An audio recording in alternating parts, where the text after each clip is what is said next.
Hello, humans, and welcome to another episode of the Cartridge and Disc Podcast. This is your Gen X gamer here. And what a sad state of gaming journalism we have today.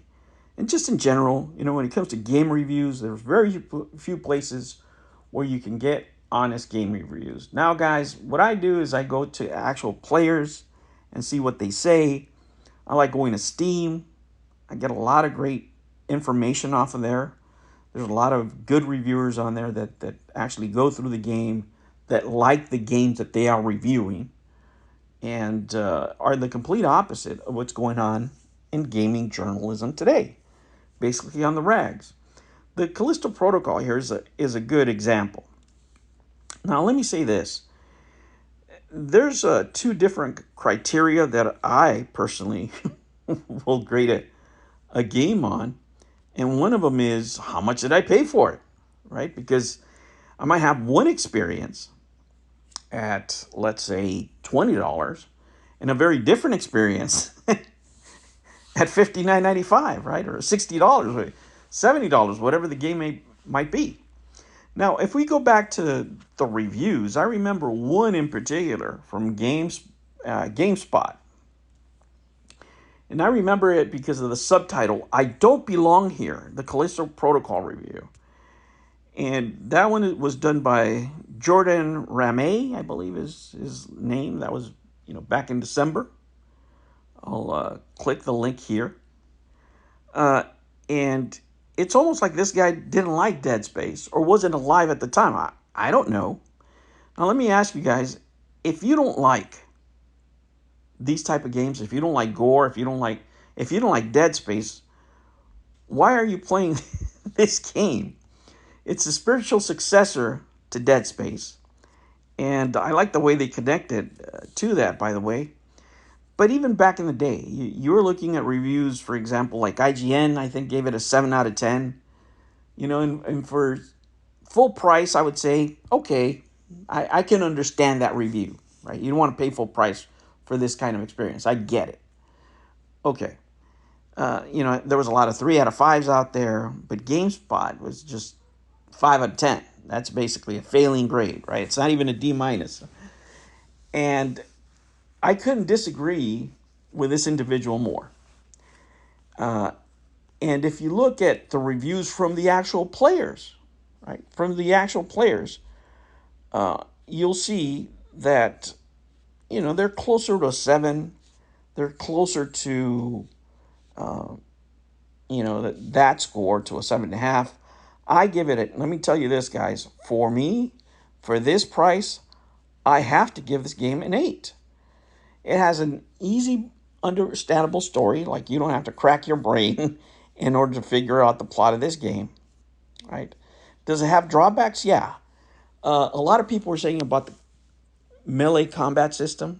Let me tell you guys, if you don't like melee combat systems, and if you don't like fighting games, this is not a game you should play. And people that don't like that, heavy combat action and gore, probably not the game you should be playing, first of all. And I compare this to the old days. I don't know if you guys remember, back in the old days when you had these reviews, for example, in magazines, the old magazines that we used to get, there used to be specialists for every genre. Like, you wouldn't have an RPG guy, grading a shooting game or reviewing it in any sort of way. Because there are things here in this particular game that are enjoyable. Like I said, the storyline is pretty easy to understand. The music is amazing. The gore, right? The graphics are great. They really are. There's nothing to complain about there. The pace of the game is great. And like I said, a lot of people were saying that the melee combat was the cons. Well, if you don't know how to use it, yeah, it's going to be a con for you. Another con, it's the shop currency, and it's basically just grinding. This game feels like you're always broke, but there's a reason for it. There's a reason for it. It's because you're not going to max out your weapons in the first run through. It's really in the second playthrough where you can bring some of those items along and you get to max out your weapons. So the first go around is going to be a lot harder. Of course, you can set the difficulty setting to even harder. I played it on normal. Uh, and, people were complaining about, oh, there's too many enemies are coming over and over again. Well, isn't that the whole point of zombies? Every zombie movie that you've ever seen, there's horde of zombies there. I mean, come on. I mean, some of the criticism, I just didn't get it. I didn't get it. Overall, it was an enjoyable game for me. Let me tell you. Is it perfect? No. But at $20, it's an 8 out of 10. If I had to pay full price, I'd feel more like a 7, like IGN did. I feel that was a fair review. Like if you like Dead Space, if you like gory games, if you like this type of genre, I could understand a 7. I would be more closer to a 7.5, a 7.75. But at $20, you can't go wrong here.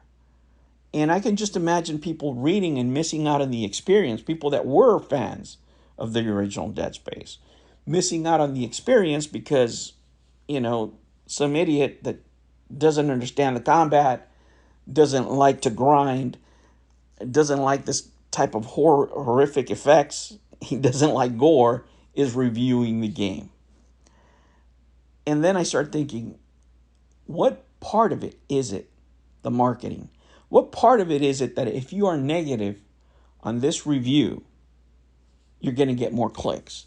So even if you have two people submitting a review for you to print, and one of them is, giving it a 7 out of 10, which is meh, it's not going to attract a lot of eyeballs.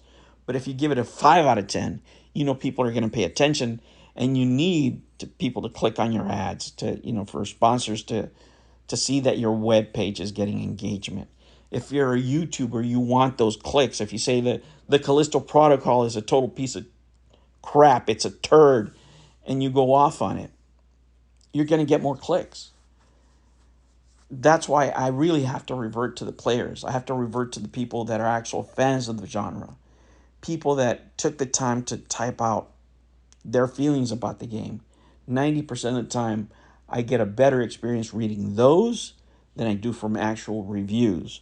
Back in the day, I could trust most of the reviews. I wouldn't say all of them, but most of the reviews that would come out, I had a confidence before the industry started turning, of course. I had a confidence that people were being honest with whatever they were reviewing.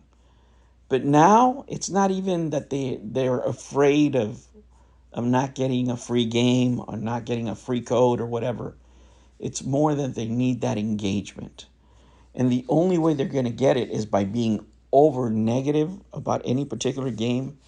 And at some point, it's a disservice to your viewer, to your reader, to the public at large. And it's a really, really sad thing to say. And it's a really sad thing to see what has happened to gaming journalism. I mean, it's been a while now that it's been taken over by failed political activists for a long time. They would try to insert the ideology, whatever their ideology is, into every review, into every game. And that, already turns things sour. And then you add that to wanting to get more clicks and more ad revenue. It's just a recipe for mediocrity. All right, guys, those are my thoughts. If you like these kind of videos, make sure you like and subscribe. Tell me what you think. What game did you play that has been unfairly reviewed in your mind? There's plenty out there, I'm sure. I know for a fact there's plenty out there. I'll catch you on the next one. Take care.